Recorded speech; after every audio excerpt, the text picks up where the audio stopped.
All right, guys. Thank you so much for listening to another episode of CX Chronicles podcast. I have the two amazing ladies with me today, Liza Rodewald and Erica McMannes, the two women that have made all of this possible for us, not just today, but for this week and throwing this incredible CX Summit 2025. Why don't you ladies say hello to the CX Nation? I'll go Either first. one. Who wants to Either go one. first? Yeah. Whoever wants to start. Yeah. Well, thanks so much, Adrian. I'm Erica McMannes. I'm the Chief Experience Officer here at Instant Teams, as well as the company co-founders. Liza and I started the company about 8 years ago now, which is incredible.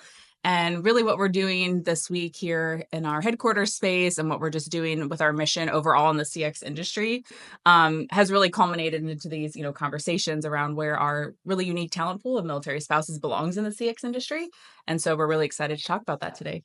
Absolutely. Yeah, excited to be here. I'm Liza Rodewald. I'm the CEO and co-founder alongside Erica McMannes. We are both military spouses. My husband's still active duty, so we got 4 more years left to go before we become on the veteran side of the house. So really excited to talk about how military spouses really fit into the CX space, our vision for that, and how that has come about. And I think the CX Summit was a culmination of years of us putting those things together. So it was really exciting to see it come together. 100% agree with you. And I'm not just saying this because you guys, I was honored and privileged to be a part of it, but you guys did a dynamite job. And it was something, first of all, the thing that you're going to hear me say again and again and again in all these conversations and all these interviews today, this is a space and a place that unless you have somebody in your life or in your family or in your best friends group that understands like the intricacies of what it's really like to be a military family member or a military spouse, you don't understand until you get to spend a bunch of time with incredible folks like y'all that like not only do you live it, breathe it, feel it, love it, because you can feel it with every single person that I got the opportunity and the privilege to chat with today. You can feel it. You can feel how important it is. You can feel how it's part of your lives. It's who you are. It's who your family is. And I don't know. I think it's important to call it out. With the summit, it was dynamite also for you guys. I hope you're both very proud of yourselves. It was just also cool to have a bunch of awesome people in the CX space that have been doing this stuff for years, military or non-military, completely outside of it. They know the space. They've been around. They've done this stuff in big companies. It was really kind of cool for you guys to pull those people together and have like presentation after presentation after presentation or discussion after discussion after discussion. It was awesome. Like you guys did a dynamite job, and obviously we were thrilled to be a part of it as well with y'all this week. Yeah, I really appreciate that. It's been a really neat moment. Like we always say, we didn't mean to end up in the CX industry, but it's where our mission led us. We knew that we had to build a business solution. We knew we had a passion to serve our community, which were neighbors and peers who were military spouses who move, every 2 to 3 years and needed this opportunity to have remote work. And little did we know that would lead us to the CX industry. So yes, having these great brands that joined us and, CX experts and personalities and content creators, like it just really affirms that where we are as a business right now, we are in the right space, we are focusing in the right places, and that this is the right industry for the people that we're trying to serve and bring jobs to as well.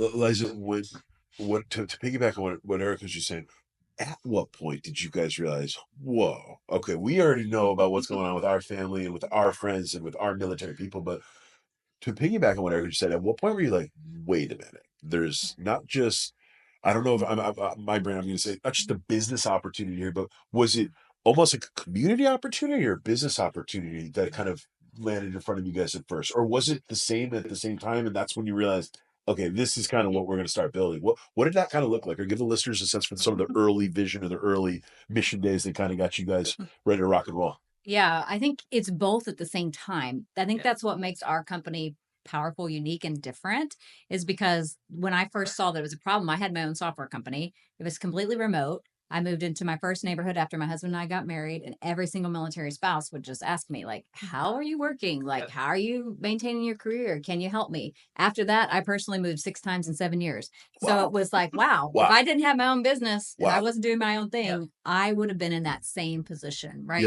And so as business people, Erica was in consulting in Silicon Valley. I had my own company. So it was always both, right? We're both business people. The Instant Teams is my 4th company. So as an entrepreneur, I'm like, okay, I think there's something we can do here. But we always approached it as, what is a business problem we can solve that generates opportunities for the community? Not just how do we connect employers to military spouses, but how do we generate opportunities. And we just started iterating on that. And over the years, we found it, right? We found the product market fit. We found the fit for the community and the business side. And that's what makes it work and makes it so powerful.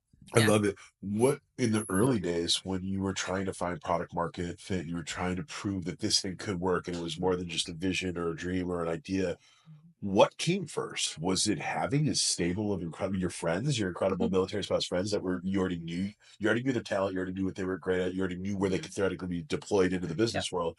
Was it that, or was it the other way? You already had a few different business and client accounts opportunities where then it was just sort of going back and matchmaking. What was the early days like, or what was the beginning? What did it look like? Yeah, as a marketplace, that's always the challenge, right? Is like, where do you start? Because at all times we have two huge needs that we have to scale and grow together. Yep. We really made a conscious effort to launch the company to the community first. Okay. Especially knowing the military spouse intimately as both being military spouses, there was a trust factor that had to be built there around, okay, who are these people? What kind of jobs are they bringing in? What is this brand they're trying to grow?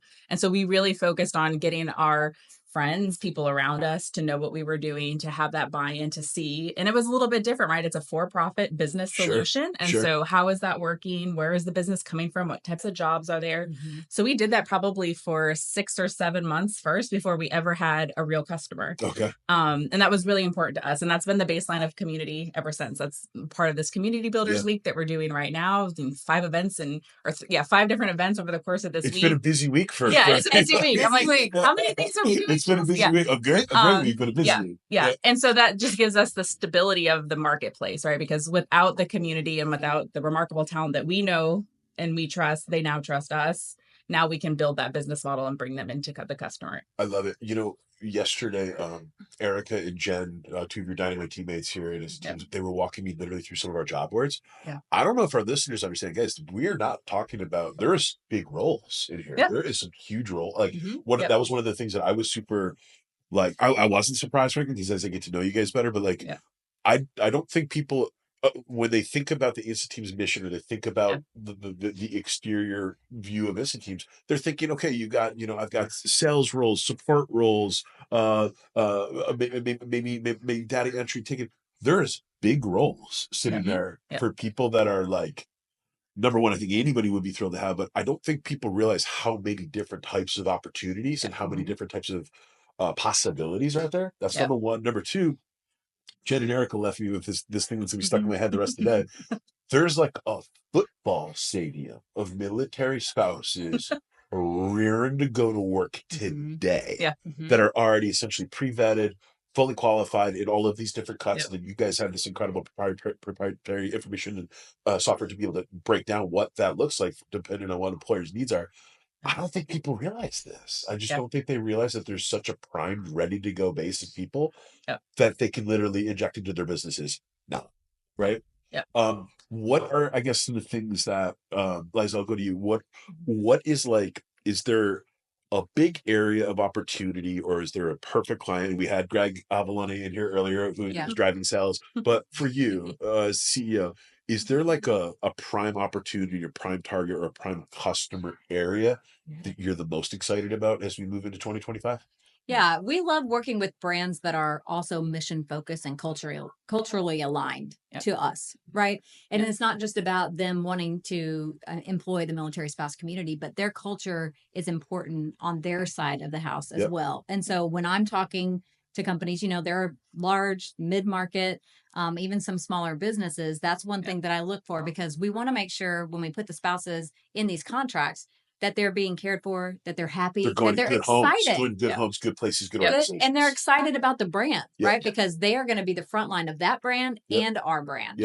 And so for them to feel connected to both at the same time is extremely important to us. And so finding those, and that's why we love like the CX leaders in the CX space, because they're very focused on the agent experience being great, as well as their customer experience. And so when you can feel that on calls with customers. So from an ideal profile, we also love middle market because they're a little flexible. They integrate the teams. We can be a little more strategic with those guys. And so our spouses usually love those contracts and have a lot of fun on them. Awesome. Erica, chief experience officer. Yep. You got a big order in front of you. Yep. What Liza just said is spot on. Most CXOs, CCOs, CSOs that I've had the privilege of getting to meet with, learn from, become friends with, they already know unequivocally what Liza just said, which is you cannot have excellent customer experience without kick-ass employee experience. You gotta have the EX has got to be there, or the agent experience has got to be there to be able to. What is what are the maybe what's the one big thing that you're most excited about really kind of getting ready to tackle head on in the CXO role that you've just embarked on? It's a funny question because 8 years in, it's kind of been almost a full cycle. So when we first started the company, right, it was 2 of us. And the very first thing we knew we were going to need, because we were going to do this company remote, was we called it the ethos to remote communication. And so that was basically like, what is that foundation of how we're going to grow and communicate as a remote organization? And so that has always stayed at the forefront, like that people culture, the communication. And now that just turned into a much bigger word. Right now it's full on experience. And as a marketplace, we just kind of did this marketing strategy. Like we have like 6 audiences that we have to ensure having a great experience at all times. And that is no small feat. No. And so that it's a challenge, but I'm very, very excited about it because the brand is holistic. We know what we do. We know who we're serving. We know those right customers. We know the right types of jobs for our community. And now it's really diving into those deeper levels of, okay, all of that is working. Now, how do we up the experience? How do we ensure that all of those are working together in like this beautiful flywheel fashion? We host events. They bring in military spouses. They bring in customers and partners who then bring in more jobs, and that brings in more spouses. So it's really that full flywheel effect of now bringing all that together where we are in the organization that I'm most excited about. It's really interesting what you say there, because like building any marketplace is very difficult. And you just nailed it. Why though? There's all of these different competing energies, audiences, user types that the right marketplaces attract. That becomes hard. It is. But when you find like the core users, and then the generically focused, even if you want to just break it into, you understand exactly what the 1 or the 2 big parts of your audience are for the demand side. You understand what the 1 or 2 big parts are for the supply side. Hey man, having 4 or 5 out of 6 things is a pretty darn good start. But then you, just like any other thing in life or any other type of business, every single day, every single month, every single quarter, you keep cracking wood on that. And you keep getting a little bit closer to what those prime focus areas are, what those the most pivotal or the most important things are that you can dig into. I love that. Okay, Liza. So question for you, 2025, if there is like one major goal that you have in terms of just a business growth perspective, what, I guess, and I know it's a hard question because there's always competing goals and there's always all these different things to go cardboard, but what's like the one thing that you hope that every single person on the team, or what's the one maybe word or the one general idea that you're continuing to give the team every single solitary day as we plow through into 2025? Yeah. So our word of the year is alignment. Okay. We're aligning. Align. Everything aligns together, right? All the audiences, all the users. Yeah. Last year it was velocity, right? So velocity was kind of our keyword. And this is alignment because I really believe like we have the right team members, we have the right processes, we have the right systems. There are just a few things we needed to tweak in 2025 to really set the company on fire. Right. And so that's what we've been working on Q1, getting some of those things aligned, getting people's roles aligned so that we can really go after some of the business, some of the contracts. And we're seeing that, like the flywheel that Erica mentioned, we've been building that for like 8 years. And now overnight success, let's right? go. Not an overnight success. Always, guys, it's always that hard work, intentional effort, always. And then people will say, oh, that's genius. Because it's now actually flying.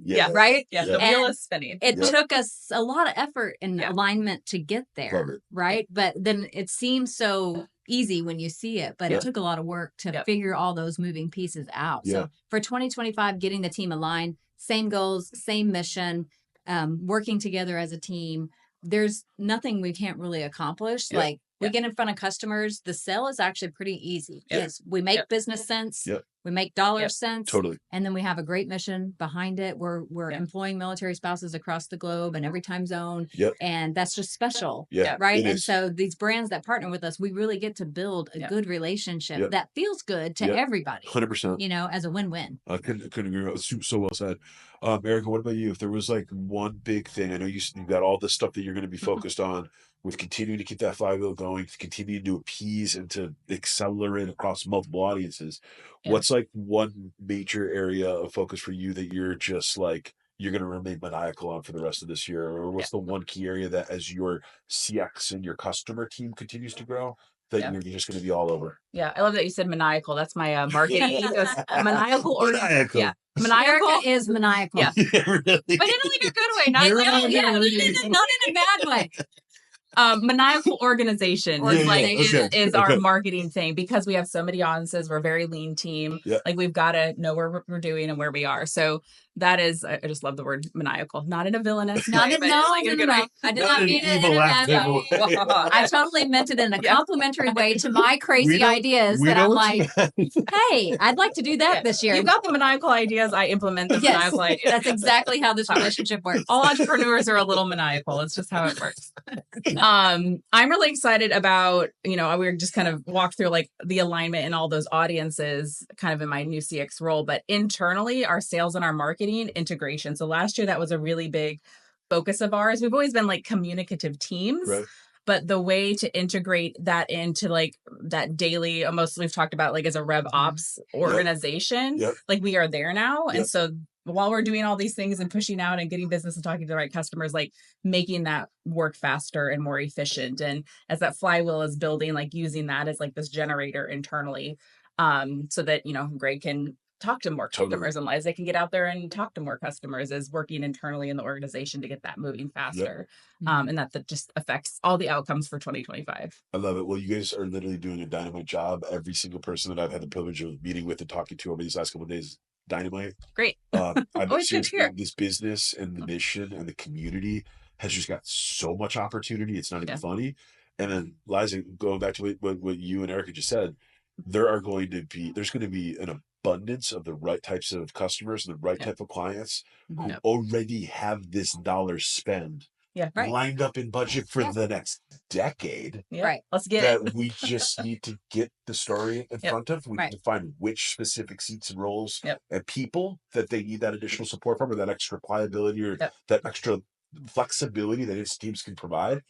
And you guys are going to be off to, you already are off to races, but this is an awesome business. And I hope both of you are extremely proud of what you built. Yes. Thank you so much. Before I let you guys go, this has been awesome. Thank you for joining, and thank you so much for having CX Chronicles a part of this entire event, a part of this whole week with the virtual summit. But before I let you go, where can people get in touch with you, Liza, first, if they want to get in touch with you directly? And then Erica, just let people know where they can get in touch with you guys. Sure. You can find me on LinkedIn. So Liza Rodewald, LinkedIn /in Liza Rodewald. My name is the easiest place probably to get in touch with me personally. Of course, we're all over all the social channels and things, so you can go through those if you want. But I check my messages personally, so I will see it, even though I get a lot of them. But it is important to me to keep that up. So find me on LinkedIn. Awesome. Erica?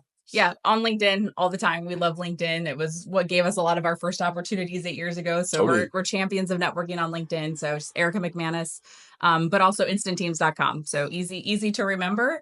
Kind of walk through all of our solutions and services and some of our story right there on instantteams.com. Love it. Well, guys, keep up the fantastic work. Thank you so much for having us. Thank you, this. And we're looking forward to seeing you out on the golf course shortly. Awesome. Let's go. Thank you, guys. Thanks.